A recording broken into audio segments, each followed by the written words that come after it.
Malam tahun baru di kampung hantu.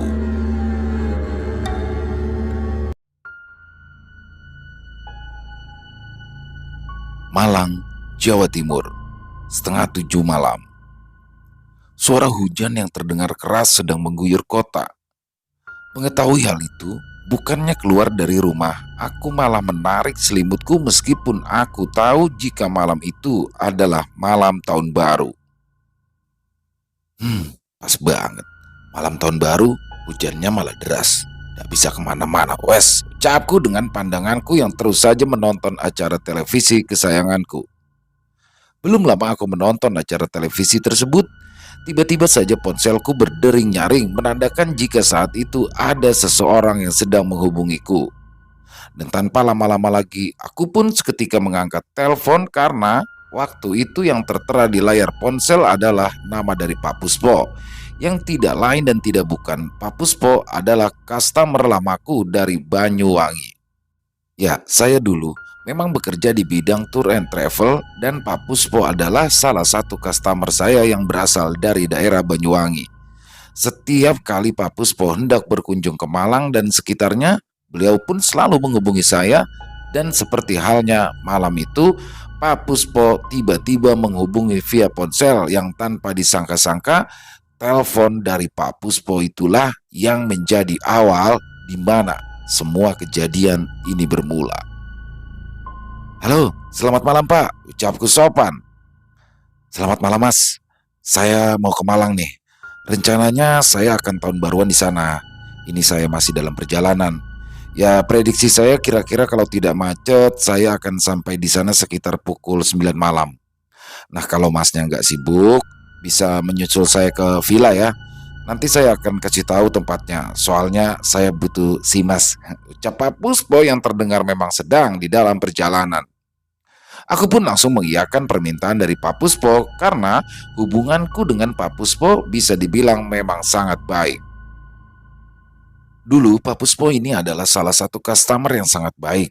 Selama beliau berada di Malang, maka sayalah yang akan selalu menyiapkan, memandu dan juga menemaninya untuk berkeliling kota. Untuk itulah, ketika beliau meminta pertolongan, saya selalu bilang iya dengan tidak sekalipun berani menolak. Hingga akhirnya setelah obrolanku malam itu, aku pun kembali melanjutkan aktivitasku yaitu menonton acara televisi karena saat itu Pak Puspo masih belum sampai di kota Malang. Dan singkat cerita, waktu pun berlalu begitu saja. Dan sekitaran jam setengah 10 malam, malam itu Pak Puspo sudah sampai di villa yang sepertinya sudah dipesan sebelumnya. Namun aneh, ini semua tidak seperti biasanya. Jika setiap kunjungannya ke Malang, akulah yang akan menyiapkan villa dan yang lain-lain. Malam itu, Pak Puspo ternyata sudah mendapatkan villa yang aku pun tidak tahu beliau mendapat informasi dari mana. Mas, saya sudah sampai di Malang. Habis ini tolong Masnya bisa nyusul ke sini ya. Saya mau minta tolong belikan beberapa peralatan untuk acara tahun baru keluarga saya. Tulis Pak Puspo dalam teks SMS yang waktu itu terlihat di layar ponselku. Ah, baik Pak. Bapak di villa mana? Biar saya ke sana. Tanyaku sopan dengan melirik ke arah jam dinding yang kala itu sudah menunjukkan pukul 21.40 malam. Waduh, saya nggak tahu ya Mas nama villanya ini apa. Yang jelas villanya itu ada di dalam perumahan. Nah, dari arah alun-alun Masnya lurus saja. Nanti ada pertigaan, Masnya belok. Ikuti terus itu jalannya. Kalau sampai di area perumahan, masuk saja. Cari villa lantai 2 yang berada tepat di samping musola. Terang Pak Puspo yang pada dasarnya Pak Puspo adalah orang yang cukup tua yang akhirnya penjelasan dengan teks SMS dari beliau mengenai lokasi villanya pun waktu itu sudah cukup membuat aku kebingungan. Dan puncaknya, setelah mencoba meraba dan memahami maksud dari tulisan Pak Puspo, aku pun menghubungi rekanku agar aku tidak sendirian mendatangi villa yang ditempati Pak Puspo. Tapi sayang, karena malam itu adalah malam tahun baru, seluruh rekan-rekanku terlihat sibuk dengan acaranya masing-masing yang akhirnya tidak ada satupun dari mereka yang bersedia menemaniku untuk menemui Pak Puspo. Dan karena waktu yang sudah semakin malam, akhirnya aku pun mulai mengeluarkan sepeda motorku dan mulai menuju ke villa Pak Puspo tersebut seorang diri. jam setengah 11 malam. Sesuai arahan dari Pak Puspo sebelumnya, malam itu aku pun sampai di sebuah komplek perumahan yang terlihat cukup mewah dengan bangunan rumahnya yang terlihat besar-besar. Jujur, meskipun saya tinggal di kota yang sama, tapi saya juga baru tahu kalau di daerah tersebut ada komplek perumahan yang cukup mewah.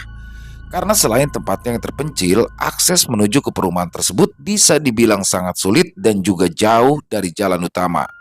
Hal itulah yang akhirnya membuat saya sama sekali tidak mengetahui jika sebelumnya memang ada komplek perumahan di daerah tersebut. Sebelum berjalan masuk ke dalam komplek perumahan, tentu saja aku pun berhenti sejenak di portal satpam dengan niatan ingin meminta izin sebelum memasuki area perumahan tersebut. Tapi sayangnya, ketika aku sampai di pos satpam, malam itu aku seolah tidak dihiraukan meskipun aku tahu tepat di depanku ada seorang bapak satpam yang kala itu sedang tertidur dengan lelap. "Pak, permisi Pak," ucapku sambil mulai turun dari sepeda motorku dan berjalan ke arah pos satpam. Tapi sayangnya, sudah berulang-ulang kali aku memanggil, Pak Satpam itu terlihat tetap nyenyak dalam tidurnya dengan suara dengkuran yang juga sudah terdengar semakin keras saja. Aku pun lalu memutuskan untuk langsung saja masuk ke area komplek perumahan karena kebetulan portal di area depan perumahan memang kala itu dalam keadaan terbuka. "Alah, masuk saja wes, Pak Satpam yang gak bangun-bangun," ucapku pelan dengan mulai menjalankan kendaraan. Dan ketika aku baru saja memasuki area perumahan itu, pikiranku yang sebelumnya tenang perlahan mulai keheranan karena malam hari itu untuk pertama kalinya aku melihat sebuah komplek perumahan yang memiliki pemandangan yang sangat indah. Wih, di daerah sini ternyata ada perumahan sebesar ini. Pikirku terheran-heran dengan terus saja melajukan kendaraanku yang saat itu sudah semakin jauh masuk ke dalam. Meski memiliki pemandangan yang sangat indah, tapi semakin aku masuk jauh ke dalam, pandanganku yang sebelumnya jelas perlahan mulai terhalang karena kabut yang turun malam itu benar-benar sangat tebal.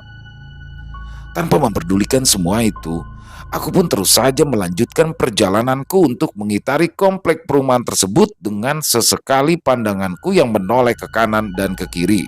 Di situ, tentu saja aku pun langsung mencari ciri-ciri villa yang sesuai dengan apa yang Pak Puspo katakan.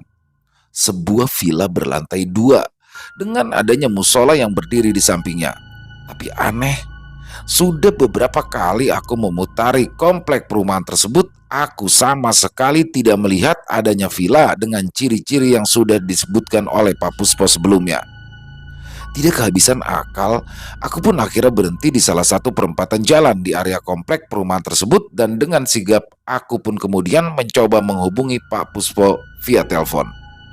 Tapi sayang, sudah beberapa kali aku mencoba menghubunginya, semuanya tidak berhasil karena sinyal ponselku yang tiba-tiba saja ada dan hilang dengan sendirinya.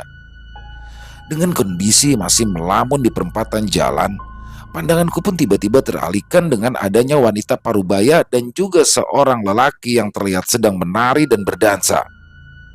Mereka berdua terlihat jelas di dalam salah satu rumah yang berada tepat tidak jauh dari tempatku berhenti kala itu.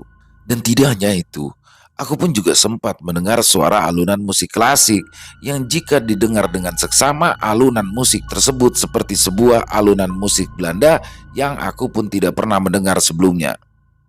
Di situ karena aku berpikir jika malam itu memang masih dalam momen menyambut tahun baru, akhirnya aku pun menganggap jika semua itu adalah hal yang biasa dengan pandanganku yang sesekali menatap layar ponselku dengan besar harapan Pak Puspo segera kembali menghubungiku. Suasana di perempatan jalan itu kala itu bisa dibilang sangat ramai dengan adanya suara musik, suara anak-anak kecil berlarian hingga suara tawa orang yang terdengar sangat riang. Tapi di situ, di area jalanan, aku tidak melihat apapun, yang ada hanyalah kabut tebal yang terus saja membatasi pemandangan. Semuanya memang terdengar dan terlihat ramai, tapi di dalam rumah masing-masing, bukan di luar. Hingga akhirnya, tidak lama setelah itu, aku pun tiba-tiba mendengar suara gemerincing lonceng kecil yang setelah aku toleh dari kejauhan ternyata nampak pedagang sate ayam yang terlihat sedang mendorong gerobaknya ke arahku. Aku pun menjadi sedikit lebih lega Karena aku berpikir, jika sampai nanti Pak Puspo belum menghubungiku, aku pun bisa bertanya kepada tukang sate tentang keberadaan musola di area perumahan tersebut. Alhamdulillah, ada tukang sate. Mending aku diam di sini saja, nunggu telepon dari Pak Puspo sambil nunggu tukang sate itu sampai di sini. Kalau sampai di sini kan bisa aku tanya-tanya. Pikirku dalam hati dengan pandanganku yang terus saja menatap ke arah tukang sate tersebut dari kejauhan. Yang dimana tukang sate tersebut terlihat terus saja berjalan sangat pelan ke arahku. Tapi sayang, setelah beberapa saat berjalan ke arahku bukannya lurus dan sampai di tempatku berhenti, tukang sate tersebut justru terlihat berbelok ke arah pertigaan yang ternyata di seberang tempatku berdiri ada lagi sebuah pertigaan jalan. Aku pun seketika menyalakan kendaraanku, bergegas mengejar tukang sate tersebut karena yang ada di dalam pikiranku, jika aku sampai kehilangan jejaknya, aku pasti akan kesulitan untuk bertanya kepada siapa. Ketika aku berjalan dan sampai di pertigaan tempat terakhir, aku melihat tukang sate tersebut berbelok. Tiba-tiba jantungku berdetak kencang dengan tubuhku yang juga perlahan mulai bergetar tidak karuan. Bagaimana tidak, tukang sate yang sebelumnya kulihat dengan mata kepalaku sendiri berbelok malam itu tiba-tiba saja menghilang dengan tersisa hanya suara gemerincing lonceng yang terdengar dari kejauhan. Aku pun kembali mengikuti arah gemerincing lonceng tersebut dengan sedikit mempercepat laju sepeda motorku. Karena aku benar-benar tidak ingin kehilangan jejak bapak-bapak tukang sate tersebut. Tapi sayang, sudah beberapa lama aku mengejar dan mengikuti sumber suara gemerincing yang aku dengar, aku sama sekali tidak berhasil menemukan keberadaan si tukang sate tersebut. Ya, aku seolah-olah sedang dipermainkan oleh suara gemerincing loncengnya yang ketika aku sudah berhasil mendekat, tiba-tiba suara gemerincing lonceng tersebut terdengar berubah menjadi di kejauhan begitu saja. Dengan pikiranku yang mulai tidak nyaman, akhirnya aku memandangi setiap rumah yang ada di komplek perumahan tersebut dengan harapan ada seseorang yang bisa aku tanyai. Kala itu aku sebenarnya mendengar dan juga melihat adanya orang di setiap rumah yang ada di komplek perumahan tersebut. Aku mendengar suara anak kecil, suara ibu-ibu, dan juga suara laki-laki dan masih banyak lagi. Dengan sambil terus berjalan perlahan menaiki sepeda motor, aku pun kembali berkeliling dengan berharap ada rumah yang bisa aku hampiri karena saat itu meskipun suasana terlihat ramai, pintu di setiap rumah tersebut semuanya tertutup. Dengan tidak adanya satu kendaraan pun yang terlihat terparkir. Di situ sebenarnya tidak hanya pedagang sate keliling. Aku juga sempat beberapa kali melihat adanya orang yang berjalan di kejauhan. Tapi aneh, setiap aku mulai mendekatinya, orang yang sudah aku lihat tersebut selalu menghilang begitu saja.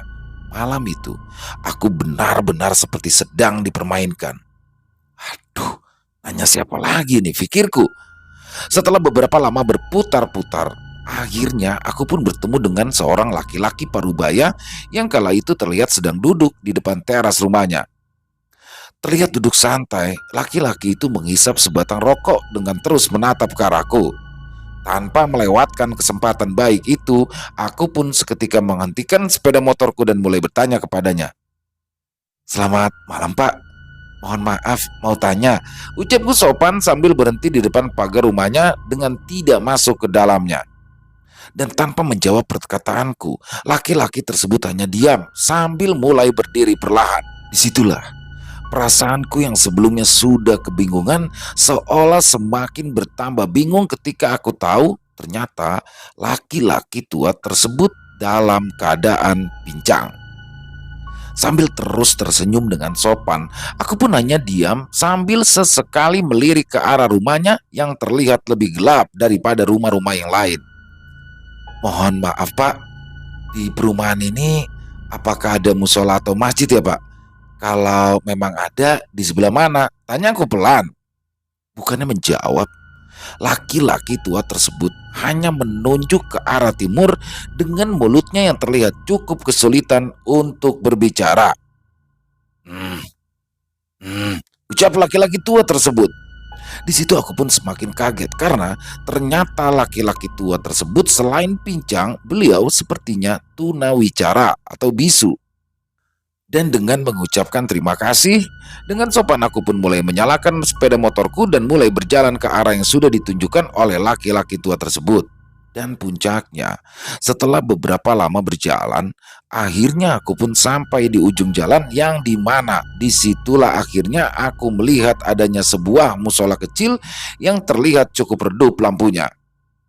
Kalau dilihat dari jalannya, aku sepertinya sudah melewati jalan itu beberapa kali, tapi karena aku tidak tahu jika ada musola di tempat tersebut, akhirnya aku lewati begitu saja.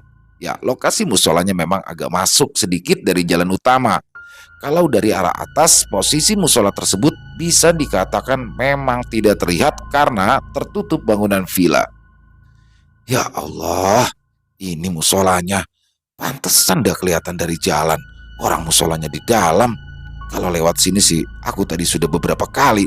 Pikirku sambil melirik ke arah jam tanganku yang malam itu sudah menunjukkan pukul 11 malam. Singkat cerita, setelah motor sudah kuamankan, aku pun mulai berjalan masuk ke area villa melalui pintu yang ada di samping bangunan villa tersebut. Karena saat itu hanya pintu sampinglah yang terlihat terbuka. Dan tidak hanya itu, malam itu pandanganku juga sempat melihat ke arah dalam musola yang dimana aku melihat ada sekitar 4 orang berbaju putih yang terlihat sedang duduk bersila membelakangiku. Ya, di dalam musola aku melihat ada beberapa orang berbaju putih sedang duduk bersila. Semuanya duduk menunduk dengan suaranya yang terdengar bergumam seperti orang yang sedang berdoa atau berzikir. Tapi di situ aku juga tidak terlalu bisa mendengarnya dengan jelas karena suara orang di dalam musola masih kalah dengan suara musik klasik yang terdengar dari dalam villa. Hingga akhirnya dengan tidak menghiraukan semua itu, aku pun terus saja berjalan menaiki sebuah tangga kecil dan akhirnya aku pun sampai di pintu samping villa tersebut. Tok tok tok, tok tok tok. Selamat malam Pak. Pak Puspo, ucapku pelan sambil terus mengetuk pintu samping vilanya. Di situ, selain mengetuk, aku pun juga sempat melihat ke arah dalam villa karena perlu kalian tahu, bentuk pintu dari villa tersebut adalah pintu dengan banyak sekali kaca. Jadi, meskipun aku belum dibukakan pintu, malam itu aku bisa melihat dengan jelas ke arah dalam villa. Pertama kali melihat keadaan di dalam villa tersebut, situasinya biasa-biasa saja.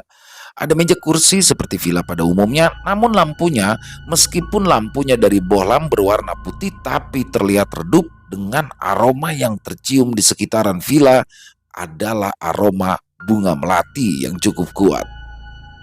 Setelah beberapa saat aku mengetuk-ketuk pintu, aku pun akhirnya dibukakan pintu oleh seorang wanita muda seusiaku yang dimana aku sama sekali tidak pernah melihatnya sebelumnya. Jika memang wanita tersebut adalah istri ataupun putri dari Pak Puspo, seharusnya aku masih bisa mengenalinya. Tapi malam itu, aku sama sekali tidak mengenali wanita itu. Siapa ya? Tanya wanita tersebut pelan sambil sedikit tersenyum.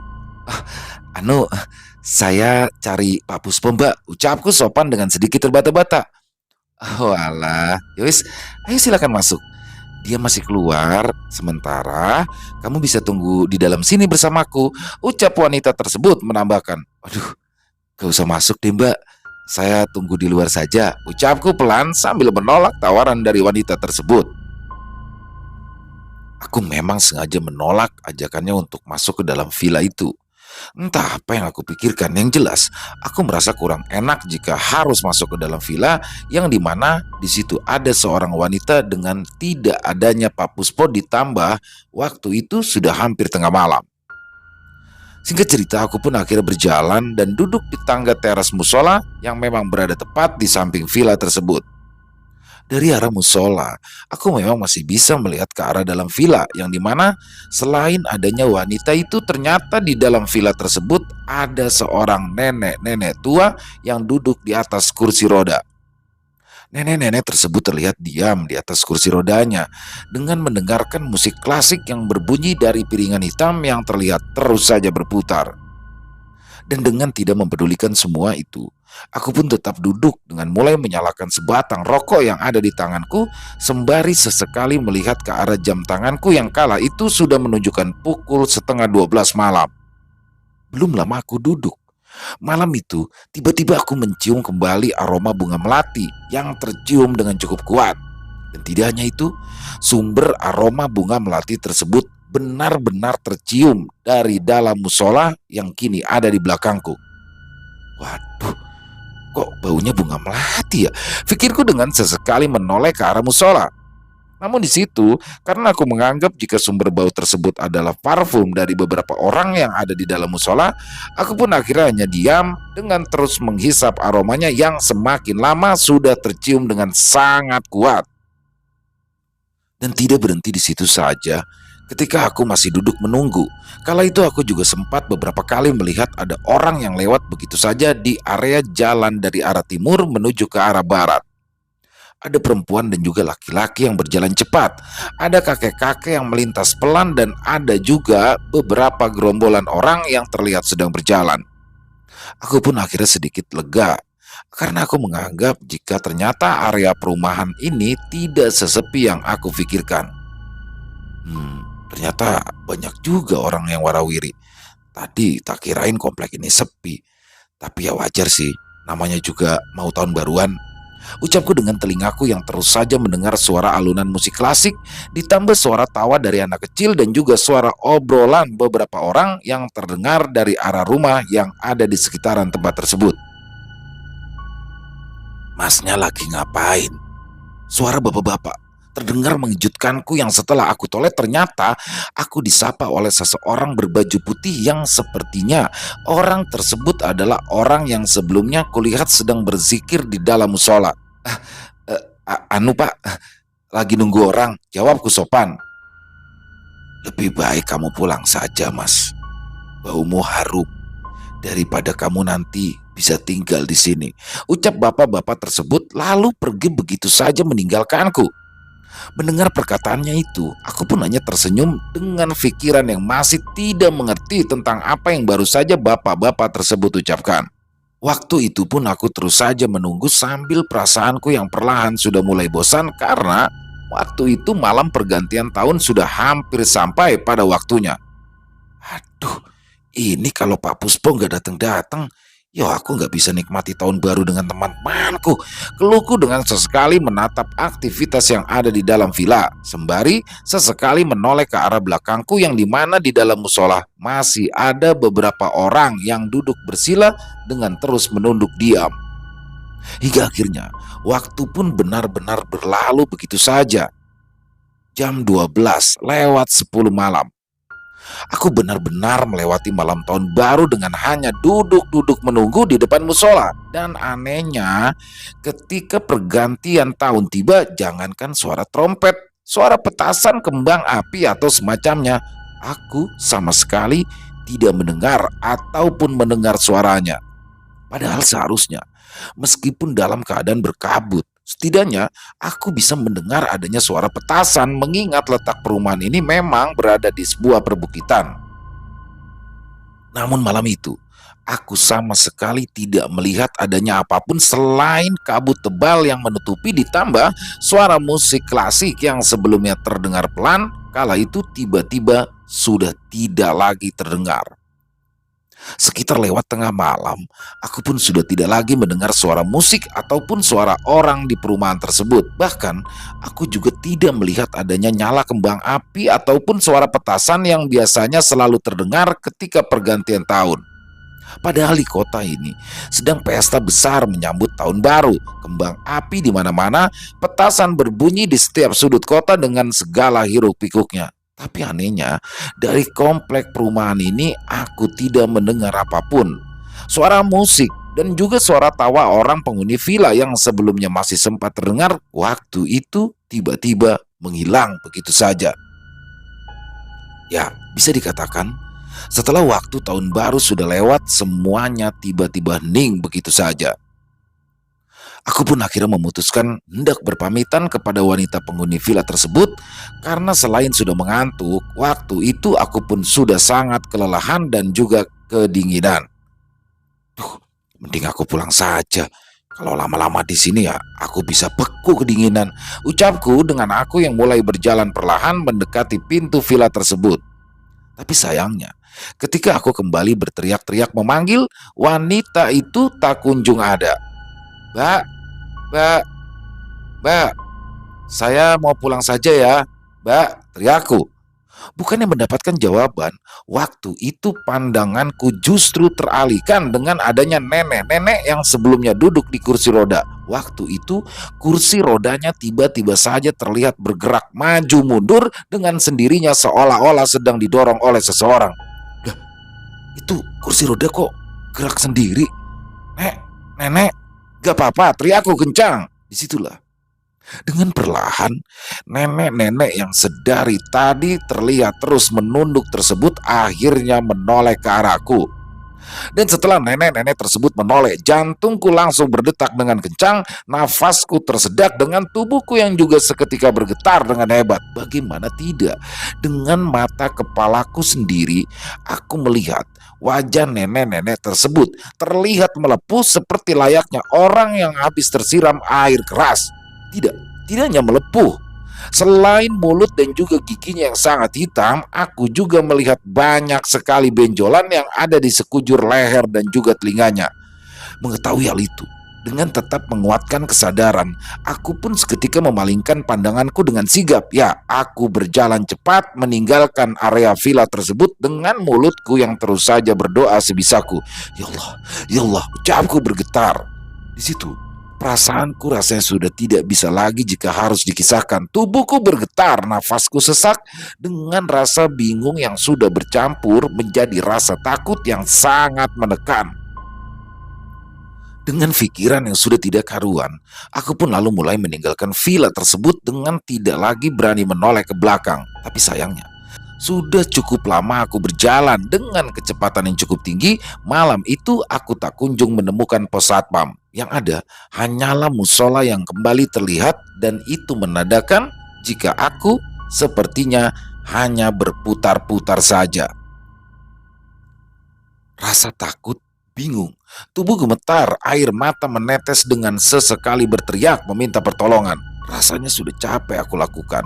Aku berputar-putar di tempat tersebut hampir setengah jam lamanya. Semua perempatan jalan sudah kucoba dan hasilnya sama saja. Aku kembali ke tempat itu lagi. Dan parahnya adalah ketika aku yang masih kebingungan untuk mencari jalan keluar, kondisi perumahan tersebut tiba-tiba juga berubah menjadi sangat sepi. Semua lampu mati dengan orang yang sebelumnya terlihat ramai kala itu tidak ada sama sekali. Setelah beberapa lama aku terus mengendarai sepeda motorku, tiba-tiba aku melihat adanya pedagang sate yang sedang mendorong gerobak. Pedagang sate tersebut terlihat berjalan pelan di kejauhan dengan sesekali membunyikan lonceng yang sepertinya sudah pernah aku dengar sebelumnya. Loh, itu kan pedagang sate yang tadi, pikirku dengan terus saja mengendarai sepeda motorku. Aku pun kembali mengejar pedagang sate tersebut dengan harapan aku akan diberitahu jalan untuk pulang. Hingga akhirnya, setelah aku berhasil mendekati pedagang sate tersebut, bukannya mendapatkan bantuan, aku justru kembali melihat pemandangan yang sangat mengerikan. Bagaimana tidak, ketika motorku yang sudah sampai di samping gerobaknya, perasaanku yang sebelumnya sudah kebingungan seolah semakin ketakutan ketika aku tahu ternyata pedagang sate tersebut memiliki wajah rata dengan tidak adanya mulut, hidung, dan juga mata. Meskipun aku tidak bisa melihat dengan jelas, aku bisa memastikan jika pedagang sate itu wajahnya benar-benar rata. Dia terlihat terus saja mendorong gerobaknya dengan sesekali membunyikan lonceng yang ada di tangannya. Dan dengan perasaan yang sudah tidak lagi bisa dikisahkan, aku pun akhirnya kembali berteriak-teriak dengan tidak lagi berani menoleh ke arah belakang. Dan namun syukurnya Tuhan berkehendak lain. Setelah aku menyalip gerobak tukang sate itulah, aku akhirnya melihat portal utama perumahan tersebut yang menjadi tanda jika portal itu adalah pintu masuk utama ke perumahan. Mengetahui itu, aku pun seketika lega meskipun pikiranku yang masih kemana-mana. Sebelumnya, aku terus saja berputar-putar di dalam perumahan hampir setengah jam untuk mencari jalan keluar. Aku tidak berhasil karena sepertinya waktu itu aku sengaja dipermainkan. Tapi untungnya, setelah bertemu dengan tukang sate bermuka rata itu, aku pun akhirnya menemukan jalan keluar. Ya, seolah-olah sepertinya tukang sate itu sengaja menunjukkan jalan. Dan singkat cerita, aku pun sampai di rumahku dengan membawa sebuah pengalaman yang sepertinya tidak akan pernah bisa aku lupakan untuk selama-lamanya. Tapi tidak berhenti di situ saja. Semuanya pun semakin membingungkan ketika sesampainya aku di rumah. Aku melihat ponselku sudah banyak sekali laporan panggilan tidak terjawab dari Pak Puspo. Bahkan dengan sigap tentu saja. Waktu itu aku pun seketika menelpon kembali Pak Puspo untuk memastikan di mana keberadaannya. Tapi sayang, Pak Puspo tidak menjawabnya karena mungkin Pak Puspo kala itu sudah lelap dalam tidurnya. Di keesokan harinya, karena pikiranku yang masih tidak enak dengan Pak Puspo, aku pun memutuskan untuk kembali mengunjungi villa tersebut. Dan di sini keanehannya, semuanya semakin membingungkan. Ketika sesampainya aku di komplek perumahan tadi malam, bukannya seperti sebelumnya. Pagi itu, aku melihat keadaan komplek perumahan tersebut tiba-tiba sudah dalam keadaan terbengkalai tidak karuan. Keadaan jalan yang rusak, kondisi pos sapam yang sudah hancur, semua bangunan villa yang terbengkalai sudah cukup membuat tubuhku kembali bergetar dengan keringatku yang kini mulai keluar bercucuran. Astagfirullah, kok jadi begini perumahannya? Pikirku dalam hati dengan pandanganku yang terus saja menatap ke sana dan ke sini. Dengan menguatkan hati, aku pun terus saja mengendarai sepeda motorku untuk naik ke arah villa yang sudah aku datangi tadi malam. Dan hasilnya memang benar. Villa dan juga musola itu benar-benar sudah terbengkalai dengan bentuk bangunan yang sudah rusak semua. Dan tidak hanya di villa itu, satu komplek perumahan yang memiliki luas beberapa hektar tersebut benar-benar terbengkalai dengan tidak adanya satupun penghuni. Kakiku seketika lemas, jantungku berdetak dengan nafasku yang seolah tiba-tiba terasa sulit untuk dihembuskan. Ya, pagi itu, aku benar-benar masih tidak percaya dengan apa yang sudah aku alami semalam. Ditambah, menurut keterangan dari Pak Puspo yang ternyata sudah menungguku semalaman, seolah semakin meyakinkanku jika waktu itu aku memang salah jalan. Ya Allah, terus aku kemarin malam itu di mana? Ucapku dengan tubuhku yang terus saja bergetar ketakutan. Tidak puas dengan semua keadaan itu, aku pun mencari informasi dengan turun langsung ke desa yang ada di sekitaran perumahan terbengkalai tersebut. Dan disitulah akhirnya aku pun mendapatkan informasi jika perumahan tersebut memang terbengkalai sudah sejak dulu kala. Alasan kenapa perumahan tersebut terbengkalai, selain perumahan itu dibangun di atas tanah sengketa, banyak sekali kejadian mistis yang pada akhirnya membuat semua penghuni perumahan tersebut pergi begitu saja. Adanya cerita tentang orang yang gantung diri, ditambah adanya cerita tentang satu keluarga yang terbakar hidup-hidup seolah menjadi salah satu kisah kelam di balik terbengkalainya perumahan itu. Dan yang paling membuat aku terkejut adalah menurut informasi dari beberapa warga di area perumahan terbengkalai tersebut, ada sebuah kerajaan jin atau perkampungan jin yang memang sudah menjadi rahasia umum bagi warga yang tinggal di sekitaran. Mendengar kisah itu, aku pun hanya diam dengan tidak mau lagi menceritakan apa yang sudah aku alami sebelumnya karena aku khawatir jika ceritaku ini bisa membuat resah para warga yang tinggal di sekitaran sana. Dan puncaknya, aku pun menyimpan erat cerita tersebut dengan tidak sekalipun menceritakannya kepada siapapun. Masnya itu salah jalan itu, Mas. Orang saya nungguin masnya di villa kok. Saya nggak kemana-mana. Malahan masnya itu saya telepon berkali-kali, tapi nggak bisa. Tutup Pak Puspo yang ternyata letak villa dari Pak Puspo sebelumnya cukup jauh dari tempat yang telah aku datangi tersebut. Beberapa tahun kemudian, Malang, November tahun 2023 sekitar jam setengah 11 malam. Ini beneran nih kita mau ke sana lagi? Tanya Pras dengan mulai mengotak-atik kameranya. Ya, biar semuanya tahu kalau lokasinya ada di tempat tersebut, ucap Rokim. Ingat, Apapun yang kalian lihat di sana, diam saja, jangan teriak ataupun berlari. Dan perlu kalian tahu, dengan kita datang ke sana, sebenarnya kita sudah mengganggu.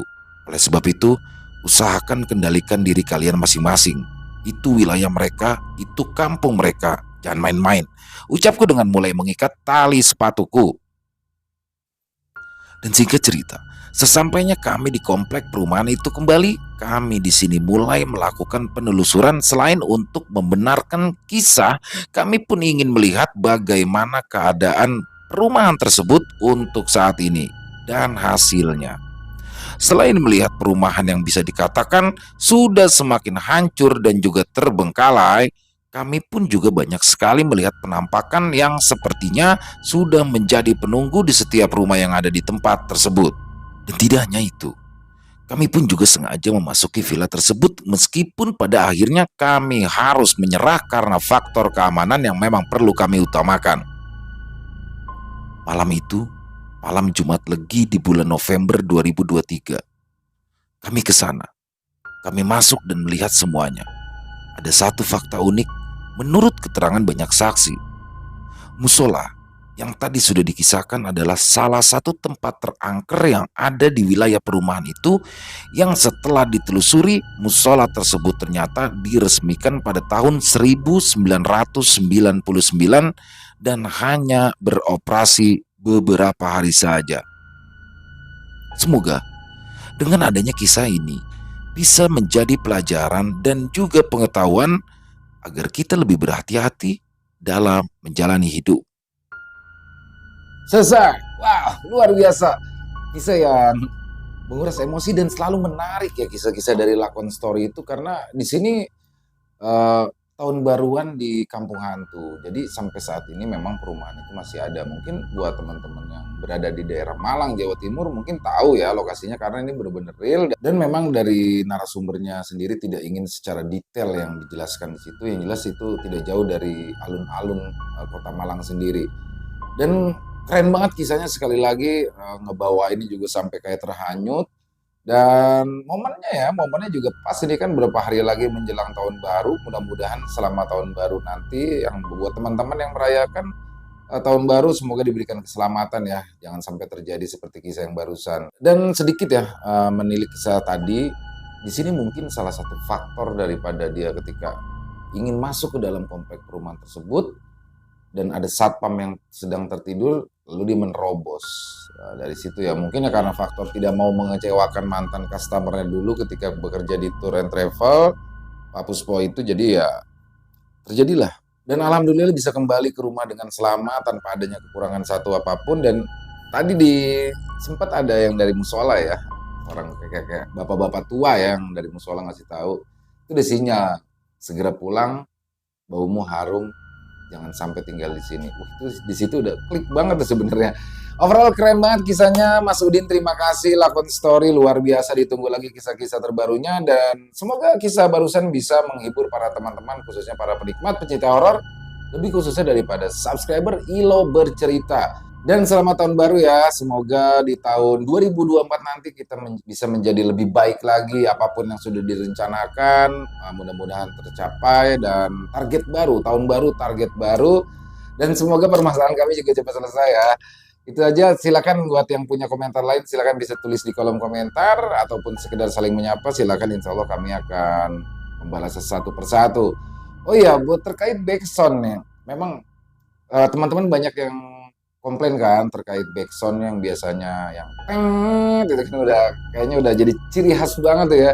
Dan saya pun secara pribadi memang sudah nyaman sekali ya dengan backsound itu. Tapi di sini tadinya kami ingin membedakan dengan yang lainnya. Tapi ada kemungkinan sih kita balikin lagi ya. Yang penting kan sudah ada intro dan lain-lain. Kita tetap tampung ya saran dan masukan dari teman-teman, dan kita sangat menghargai perhatian teman-teman.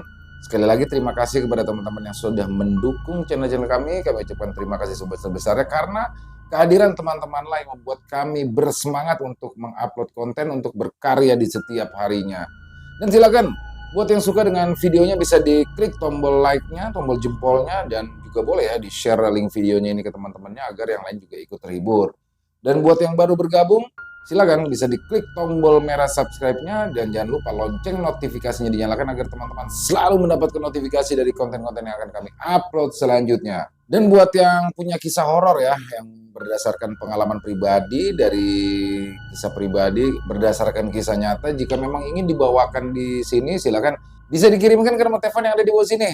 Bebas ya, lewat bentuk tulisan boleh, dalam bentuk rekaman suara boleh, senyamannya teman-teman aja. Dan buat yang sudah mengirimkan tapi belum dibawakan, kami mohon bersabar ya, karena memang harus melewati proses penggarapan terlebih dahulu. Di akhir kata, saya mengucapkan permohonan maaf apabila ada kata-kata saya yang salah ataupun ada kata-kata saya yang kurang berkenan. Saya mohon dibukakan pintu maaf yang seluas-luasnya. Dan sampai berjumpa lagi di konten-konten kami selanjutnya. Pasti tidak kalah serunya, pasti tidak kalah horornya, masih bersama saya Ilo. Di Ilo Bercerita, salam sehat, sukses selalu untuk kita semua. Amin, amin, ya robbal alamin. Wassalamualaikum warahmatullahi wabarakatuh. Selamat tahun baru 2024.